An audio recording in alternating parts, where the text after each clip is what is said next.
Bulletin लोकमतवर आपण सुटकेचा थरार पाहतो आहोत आणि या सुटकेच्या थराराचा पहिला टप्पा झालाय, कारण बहुसंख्य प्रवाशांना, अजून 100% नाही पण बहुसंख्य प्रवाशांना रेल्वेतून बाहेर काढण्यात आलंय।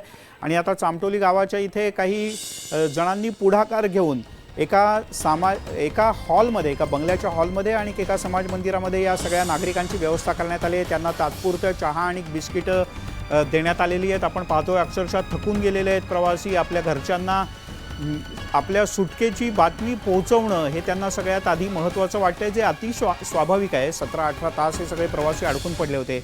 यासोबतच आणखीनही काही जण आपल्या वेदना आणि दुःख एकमेकांना सांगून हलकं होण्याचा प्रयत्न करतात। बाहेर पडलेल्या आणि सुटलेल्या प्रवाशांच्या चेहऱ्यावर काही लहान मुलं आहेत, काही ज्येष्ठ नागरिक आहेत, एक सुटकेचा निश्वास दिसतो आहे की अखेर आपली या गाडीतून सुटका झाली, की जी गाडी चहू बाजूने पाण्याने वेढली होती। एवढंच नाही तर गाडीमध्ये सुद्धा पाणी यायला लागलं होतं काही ठिकाणी। चहा आणि बिस्किटांच्यामुळे पहिला थोडासा सुटकेचा निश्वास।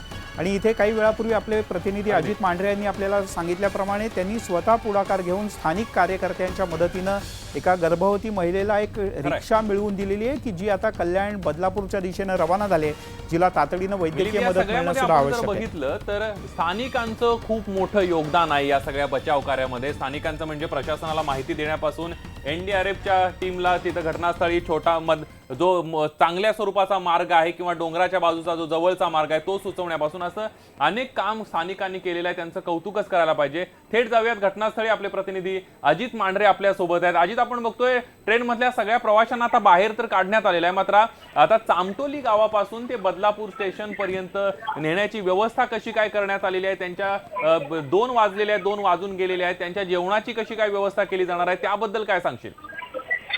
संदीप, जेवणाची व्यवस्था जी आहे किंवा त्यांना इथे पोहोचल्यानंतर पाणी बिस्किट देणे व्यवस्था किंवा गर्भवती महिला आहेत, एक आजी आहेत, त्यांना खाली खाली देण्याची व्यवस्था जी आहे ती मात्र स्थानिक इथले गावकरी जे आहेत त्यांनी केलेली आहे। महेश हिरमाळे म्हणून जे त्यांनी महेश हिरमाळे त्यांच्या 2-3 रिक्षा आहेत, त्या रिक्षातून त्यांनी वृद्ध महिलांना त्या ठिकाणी रिक्षातून खाली त्या ठिकाणी मुख्य रस्ता आहे, इथून त्यांना गाड्या मिळतील किंवा त्यांची व्यवस्था होईल, या सर्व याच्यामध्ये त्यांना नेण्याचा प्रयत्न केलेला आहे। प्रवाशांमध्ये असं पाहायला गेलं तर थोडा गोंधळ उडालेला आहे, कारण का त्यांचं अशा पद्धतीनं इथून बाहेर जायचं, कोणाशी संपर्क करायचा हे मात्र प्रवाशांना इथे समजत नाही। कारण का ज्या ठिकाणी प्रवासी जवळपास 150-200 प्रवासी या चामटोली गावातील खाली शिवाजी हिरमाळे जे आहेत त्यांच्या बंगल्यात इथे खाली मोठा एक सामाजिक हॉल तिथे थांबलेले आहेत। इथपर्यंत मात्र कुठलाही अधिकारी पोहोचलेला नाहीये। अशा पद्धतीनं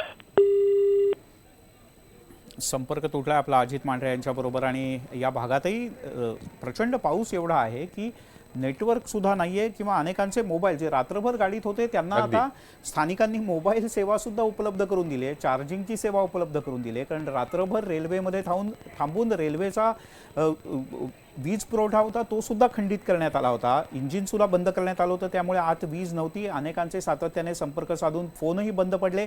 त्यामुळे इथे केवळ चहा आणि बिस्किट नाही तर मोबाईल चार्ज करण्याची सुद्धा व्यवस्था स्थानिकांच्या वतीनं काही ठिकाणी करण्यात येते। काही स्थानिक पुढाकार घेत आहेत, त्यांनी रिक्षा आणलेल्या आहेत 2-3, त्यांच्या माध्यमातून पोहोचवण्याचा प्रयत्न जो आहे तो पुढपर्यंत सुरू आहे। आणि हवामान खात्याचे नीता TS यांची काय प्रतिक्रिया ती बघूयात। अभी जो रेनफॉल कंटिन्यू हो रहे हैं दैट वुड बी मोर और less continuing for the next 48 hours के लिए। और थाने, पालघर और रायगढ़ में mostly heavy to very heavy falls are expected along with some extremely heavy falls for the next 48 hours के लिए। मुंबई के लिए भी we are expecting heavy to very heavy falls at few places, but कल के लिए थोड़ा सा इंक्रीज रहेंगे and extremely heavy falls is also expected for Mumbai tomorrow.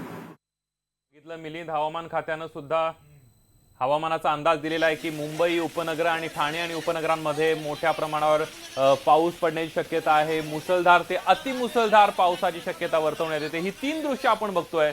या एनडीआरएफच्या, नेव्हीच्या जवानांनी, अग्निशमन दलाच्या जवानांनी वाचवलेले हे सगळे प्रवासी आहे। यामध्ये एक वृद्ध महिला आहे, या महिलेला बाहेर काढताना आणि बाहेर काढल्यानंतर उचलून सुरक्षित स्थळी नेताना हे जवान दिसत आहेत, सीआरपीएफचे जवान दिसत आहेत। तर दुसऱ्या दृश्यांमध्ये आपण बघू शकतोय सुखरूप सुटका झाल्यानंतर एका आजीला अश्रू अनावर झालेले आहेत। तर गरोदर महिलेची सुटका झाल्यानंतरची ही तिसरी दृश्य आपण बघतोय। या गरोदर महिलेला आपले प्रतिनिधी अजित मांढरे यांनी स्थानिकांच्या मदतीने एक रिक्षा मिळवून दिली आणि त्यांना रुग्णालयापर्यंत पोहोचवण्यासाठी त्यांनी पुढाकार घेतला। यासोबतच आपल्या काही प्रतिनिधींनी काही जणांची बातचीत केली, स्थानिक मदत कार्याचा आढावा घेतला, आपण तोही पाहूया। होती का सर्व चार बाजूला पाणी आहे, भीती वाटली? भीती काय वाटली ना, पण थोडंसं पाणी वाढत होतं त्यामुळे थोडंसं वाटत होतं की काय होईल, पण काय नाही।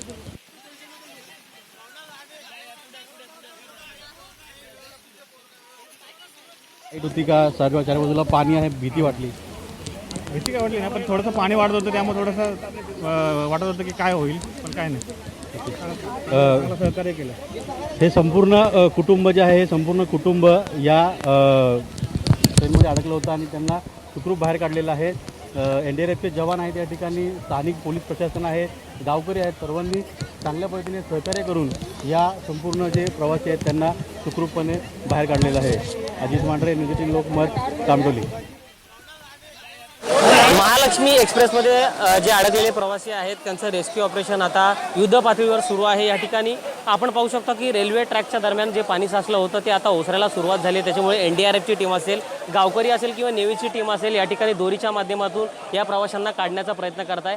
आपण पाहू शकतो की त्या ठिकाणी जे प्रवासी आहेत त्यांना रेस्क्यू करून या ठिकाणी इथपर्यंत आणण्यात आलेलं आहे। मात्र आता दोरीच्या साहाय्याने या ठिकाणी त्यांना गावाचा जो मुख्य रस्ता आहे त्या ठिकाणी आणण्याचे प्रयत्न आता सुरू झालेले आहेत। बोटीच्या माध्यमातून असेल, टायर ट्यूबच्या माध्यमातून असेल, या ठिकाणी मोठ्या प्रमाणात रेस्क्यू ऑपरेशन सुरू आहे। या ठिकाणी जवळजवळ 20 ते 25 आपल्याला प्रवासी दिसत आहेत, त्याच्यामध्ये महिला देखील आहेत, काही लहान मुलं आहेत, त्यांना रेस्क्यू करून या ठिकाणी बाहेर काढलेला आहे। मात्र मध्यंतरी जे पाणी साचलेलं आहे रेल्वे ट्रॅकच्या बाहेर, त्याच्यामधून त्यांना बाहेर काढताना अडथळे निर्माण होत आहेत। बघांची देखील मोठ्या प्रमाणात या ठिकाणी गर्दी आहे आणि त्याच्यामुळे देखील काही अडथळे या ठिकाणी निर्माण होत आहेत।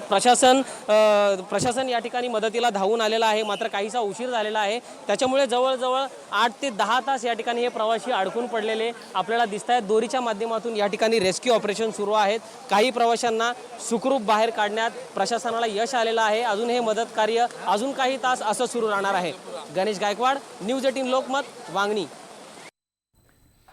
त्यामुळे वांगणीचं मदत बचाव कार्य अंतिम टप्प्यात, अजूनही कदाचित काही जण अडकले असतील तर एकदा शेवटचा हात फिरवला जातोय, म्हणजे शेवटची पाहणी केली जाते। आणि मगाशी ठाण्याच्या CFO काळे यांनी सांगितलं तसं अगदी सीटच्या खालती वगैरे ही सगळी तपासणी केली जाते। या संदर्भातल्या सर्व अपडेट्स आम्ही देत राहू। एक छोटासा ब्रेक घेऊया।